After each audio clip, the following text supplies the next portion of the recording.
people in the room. It was actually happened to be a maths one. And it was a session where one teacher, 4 kids from 5 schools came and worked with a mathematician for the day.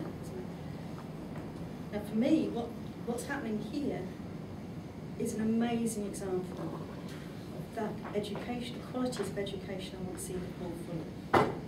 But a connection where one is actually recognising the other, in my terms of a loving recognition. She's not just seeing this youngster as a potential level 5. She's actually seeing Louis as what is it that his passions are? And he was expressing his passion for maths. And she was opening herself to an opportunity for him to actually have an educational influence in her learning. And it's fascinating the way that happened. It's quite different from somebody who's teaching maths. And I'm not saying there's not time and place for even very didactic teaching. But how do I actually start to collect evidence of that improvement in those educational relationships and spaces? Because I think that's what it is I'm trying to actually contribute to. So that actually people can, yes, we could actually feed that. So how do people actually recognise where it is that they want to go? How do we open their eyes to new ideas? Which includes myself. How do I know what I want to do until I've done it? It's another problem. How do you know, somebody put it really nicely, said, how do you know you want a chocolate biscuit and will like it until you've actually had one? Which means somebody has actually enticed you to be open enough to venture somewhere completely new, taking that step on the bar side, which is what learning is about. You're not going somewhere, how do you know where you're going to go until you've gone there? That's not learning, that's merely replicating stuff. So let me show you a little bit of a video that starts to communicate this. Because we were having a conversation before about the relational, and how do you actually understand this? Because people will say, oh yeah, but this isn't hard. This isn't hard knowledge. This isn't stuff that is actually valid, rigorous, because you can't measure it. Or maybe measurement is the wrong word. Maybe we need to have a different language. It's not looking at impact, it's looking at influence. The ripples on that pond go. So if you look at this one, just look at where she's going. If you get to this sort of point, just watch. You can start to see some of this communication between them. They start to, she's showing them a trick. Here, there. That connection, it happens in a split moment. But that evidence of that, there's a responsiveness between them. Do you see it, or is it just me? There.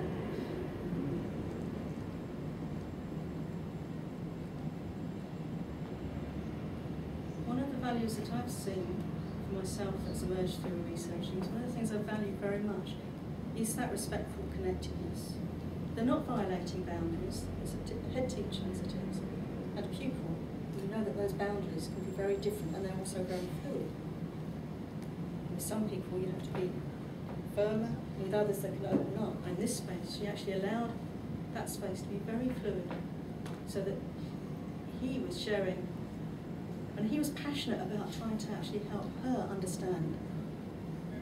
It's a very different way around than we usually do in classes, where it's actually how can the teacher enable the child to understand what they're saying. She was actually opening herself to him, creating and sharing that knowledge. She fluidised those boundaries. Another value that very much comes to me is that respectful care, that loving recognition, where they were very mindful of not violating each other's boundaries. But this wasn't a level 4, that wasn't a head teacher. They were connecting as people, those passions that you talked of, how they could actually open themselves up to. And the other thing I see there is the expression of an educational responsibility. That's not just expressed by the head teacher. What she's allowed him to do is to actually express his educational responsibility for his own learning. It's only the learner that can change anything for themselves. But also she opened herself to the learning that she can actually have from him. I think as an educator, that's something that I've seen shift hugely with a lot of people. Joy Manta, for instance, and the work that she did, completely transformed when she asked how she could actually support her youngsters, and they were 6-year-olds, to be action researchers in the classroom. And the transformation came from her when she went back after a conversation on the master's group, and we were working exactly the same way. And she told the kids what she was doing, year 6s.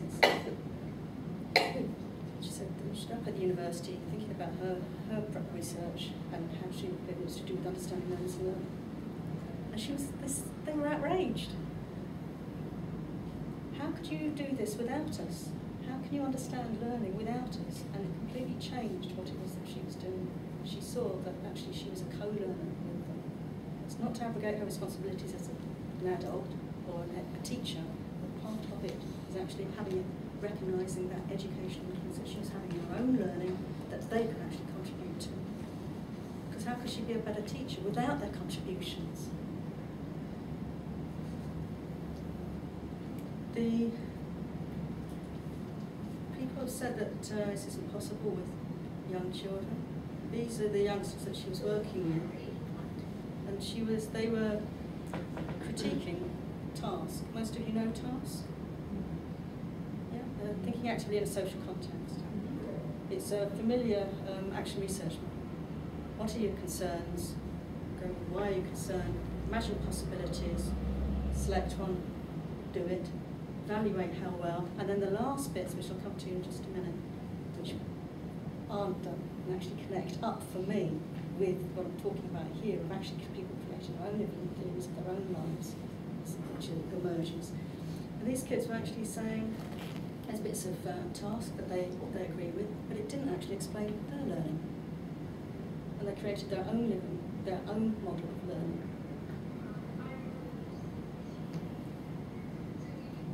Again, if you just, you can watch it on the web, but if you just watch some of how they're working. And for me, I see the sort of education I want, for the society I want. There's one that's inclusive, where each person's contribution is valued, and they help one another to actually offer and accept those gifts. For me, emancipation in learning is very important. I want an emancipatory society, one where we actually are allowed and are helped to have responsibility for ourselves in our own learning and life. I don't know what sort of society you want. What I'm doing in education doesn't happen in a vacuum. If I'm not able to see that happening, if I see a power base where somebody is imposing on another, what you were saying about how can we actually help you recognise the blocks that you've got that you want to dissolve. It's not for me to tell you what you're going to end up doing. I'm sorry, I find it really agonising when I see youngsters, 6-year-olds, who attain very highly in maths, they've got a real energy for it then, and they're condemned to life to be a mathematician. And I think that's me imposing my passions on them. That might be part of their journey, but it's not the whole of their journey. They may then continue, but so that emancipation, that helping people to become sophisticated in their own learning, and recognising they are the experts in it. And the other aspect I think that's very important is that egalitarianism. That there's a power that is not shared, but each accepts the responsibility for that power to actually improve what is going on. So the children aren't just expecting Joy to be taking control of this. She is not just saying for each of those to take control, it's saying how can we actually exert our power together to actually create something that's much better for all of us.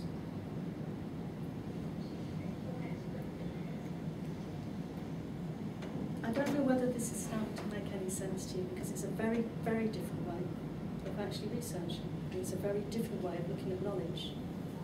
And educational knowledge is about relationships, it's about energy, it's about those flowing values. So how do we start to actually energise? And that's one of the things I've been looking at as to how I can improve my communication a bit. If you want to, I'd be really pleased if you wanted to read some of the accounts that people have started to create, where to help them actually making their values more public in a way that are explaining why they do what they do as they are trying to improve their practice. So they've been asking the question, how do I improve what I'm doing? There's a lovely one by one head teacher here, Gary Williams, who's kidding who? How can I use my interpretation of the story of gifts and talents to help children interpret their own? You can see the values that emerge through Gary's account that he's found through actually that researching process. We've got others here, for instance, by Louise Cripps, who's also a head teacher. How can I clarify my responsibilities as a head teacher? Because I provide opportunities to enable all children in the school to create talents. They're very different questions than what's the examples of best practice. How do I know if it's best practice unless I can actually say why I'm doing it, and does it actually meet those? Then I can actually say, yeah, I'm improving things because I am now communicating. I'm actually increasing those possibilities of connecting with their passions. What does that look like? How does those become my standards of judgment? That actually help me know whether evaluation's got to do with values. So they both help me explain why I'm doing what I'm doing, and they enable me to not justify what I'm doing, but actually do it in a way that helps me to evolve and improve what I'm doing. So, just like to see if I can, that's one website I'm very pleased if you'd have a look at. It might help you understand it more clearly than I've managed in 20 minutes today. But if you'd have a look at this, and I've spoken to you guys over a number of years about this website. It was a widening learning website, it's now the living learning website. So if I'm really going to be able to say, okay, how do people, it's in sharing and offering. Remember the last two parts of the task were communicating to, is communicating to and with others, and reflections for me, not just on my learning. What have I learned through this process? What it is that's important to me? What is satisfying to me? What are the talents that I'm starting to develop I want to do more of? What is the nature of the gifts now, actually looking back on what I've done, that I actually want to offer that will help me in my next area of inquiry?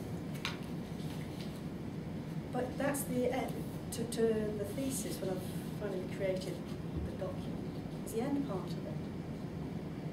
But sharing that journey helps me and helps other people, doesn't it? I mean, if you really want to understand about painting, you know those old masters, you see them hanging up, you know, Rubens or whatever it is, and then they do an X-ray of it. And under there, you can get so much more about what that picture meant to that artist. You can get so much more as to, if I wanted to create something like this, how do I go about it? You see the end bit, that doesn't communicate. It's actually that story. And that's why I think this is, for me, extremely challenging, because we don't like to admit all the failures, the mistakes, the disasters, because that's not what we like to do. But without that, that's where my learning's been. Not from my successes, it's saying, oh, I'm not doing as well as I want to be able to do. How can I think about what it is I want to do? How can I imagine a possibility and continue that research cycle? On here,